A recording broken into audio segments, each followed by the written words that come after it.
The technology was developed in Sweden, they say, by a think tank collective that had been dosing themselves regularly with LSD and salvia. Some sort of 30-day trip that left half of them babbling morons, but the others went right to work on a new project.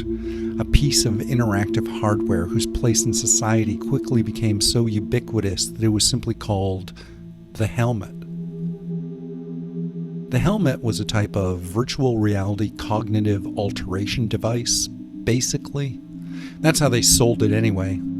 A compact headset that produced a unique sort of augmented light patterning system, which appeared, to all testing, to increase serotonin levels and enhance neural activity in the brains of users. Wearing the helmet was like playing a fun game, and the more you played, the smarter you'd get, and the better you'd feel. It was like combining education and exercise with the best parts of being on drugs at a giant music festival populated by all of your favorite bands and buddies. The primary side effect of helmet usage was termed crystallification, a name given to the development of small crystalline structures that would build up in the user's cerebral tissue following prolonged helmet usage. The substance appeared benign, though, and was seen as a harmless byproduct of an otherwise useful system. Nobody really knew what the cerebral crystals were. Some testing was done, but the substance was continually found to be passively unresponsive. Pretty dull stuff compared to everything else the helmets were doing. That is how we were caught by surprise. The dreams came first. After a couple of years of being part of our daily lives, helmet users started reporting similar dreams or patterns of dreams. It was a fluke that grew into a phenomenon. But again, it seemed harmless, an odd little byproduct. So, after a few years of consistent regular helmet use, people would start having similar dreams.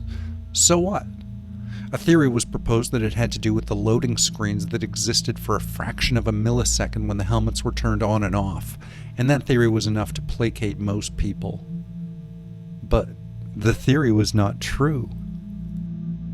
After 2 years of regular helmet use, the average brain would have built up about 4 grams of the crystalline substance spread all throughout the tissue.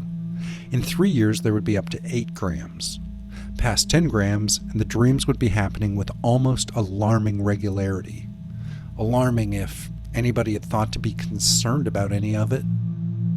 Then, about 4.5 years into regular usage, something quite unexpected began to happen.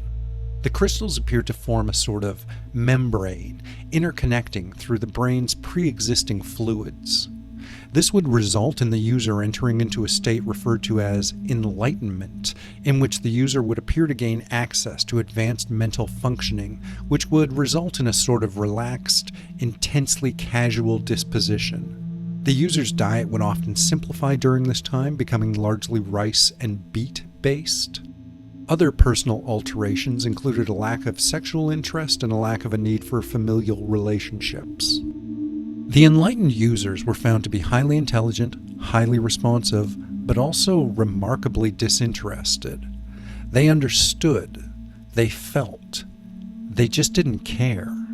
Or maybe they did care, but they didn't let it get in the way of being really chilled out. On November 17th, 2034, the signal was broadcast and everything changed. Billions of active daily users, all of whom had anywhere from 10 to 30 grams of the crystalline substance in their cerebral tissues, were all transformed. Previously, they'd been human beings, the result of billions of years of evolution and thousands of years of history and culture.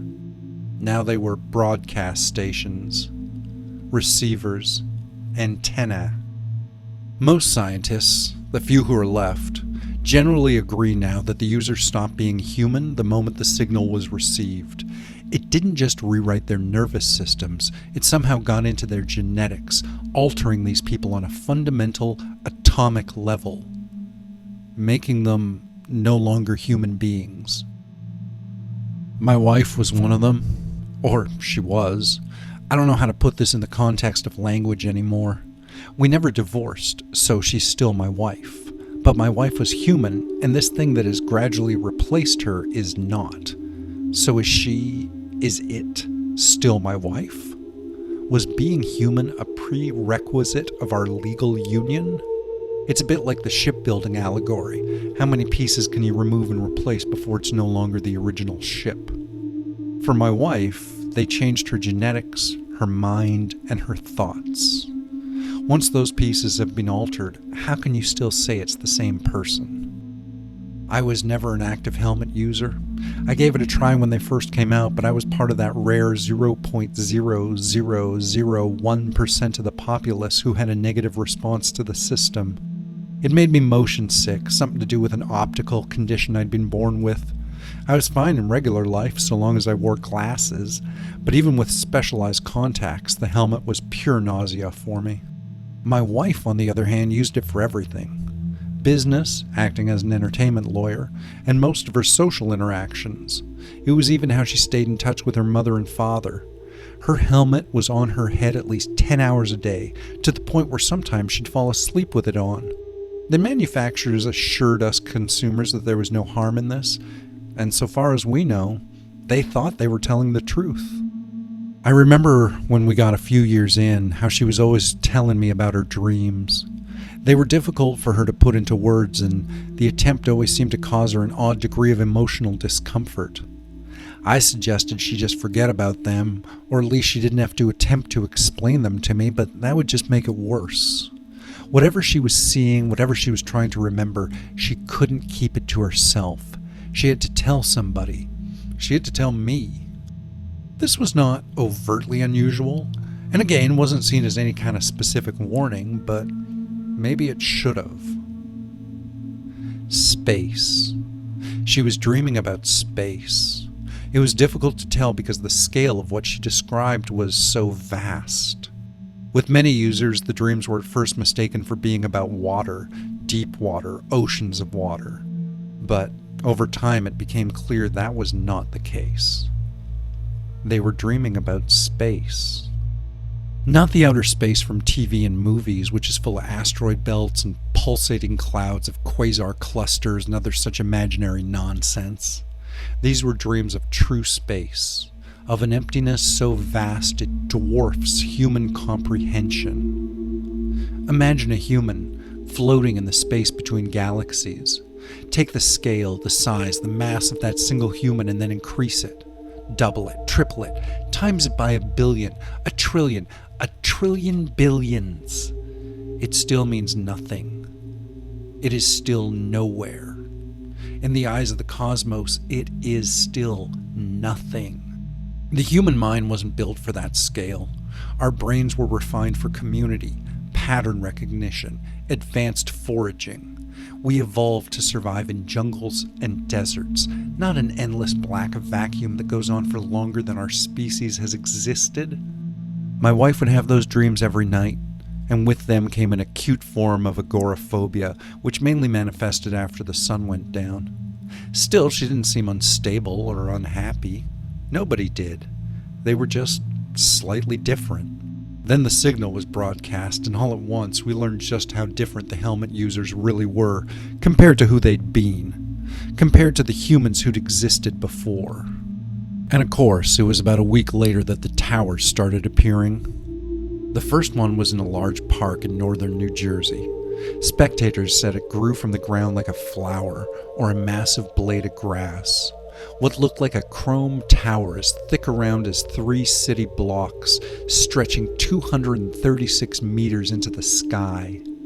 Luckily, it came up in an unpopulated area, though I do sometimes wonder what happened to all the animals, the mice and the squirrels and the birds that had been living in the area.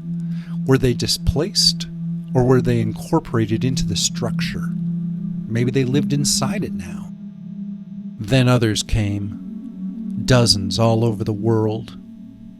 Some even larger than that first one. A few governments suggested it was a declaration of hostility, that we were being colonized by something we couldn't possibly comprehend and should get ready for all-out war. But nobody really did anything. It was all just a lot of talk. Nobody actually dropped a bomb or even fired a bullet at any of the towers anywhere in the world, so far as I know. We just stared up at them and chattered amongst ourselves like scared chimps. When she left me for the tower, I can't say I was surprised. She wasn't the first to go, and there wasn't a lot of drama or emotion connected to the move. She didn't pack up anything. She didn't take anything. She gave me back my wedding ring as if it were a receipt she had to present to the employee so she could receive her refund. I should have cried then, I suppose, but it didn't really hit me for a few weeks. At first I was used to being alone. She'd spent so much time in the helmet previously. But I didn't cry, not when she left. I didn't cry until she'd been gone for 22 days. I was looking in the mirror at how long my stubble had gotten, having not shaved in almost a month. Look at all that fuzz, I said to myself with a little laugh. Who's gonna want to kiss you now? That's when I cried. That's when I broke down completely and realized just what I'd lost. What we'd all lost. We'd lost our humanity, maybe. Or maybe it was the other way around, that humanity had lost something. Not our soul, that's a bit simplistic. But something larger. Or smaller. Some key, critical component that had been part of our genetic heritage from the very beginning. Back when one cell split apart to become two. And now it's gone. And we aren't what we were before. We are the tools of something we can't understand, something we can't even imagine. My wife left. My neighbors left. There was nothing good to watch on TV anymore since all the celebrities left. More and more people have gone to the towers every day, a pull as inexorable as the tide. Only a few, like me, remain behind, living out dim echoes of our previous lives, holding on to fading memories of a now technically extinct species. I miss her. I miss her laugh. I miss the way she'd reflect me, the way I got to know myself through her. It made me feel whole, like I was something that naturally existed and deserved to have this life I have. She made me feel that way. I don't really feel that way anymore. I feel discarded. I'm part of a layer of skin that was outgrown, shed, and left behind. The towers are very beautiful. I've considered approaching one, but those of us who are still around, we all know the deal. This apocalypse, this extinction event, is invite only. Those of us left out, we just get to watch.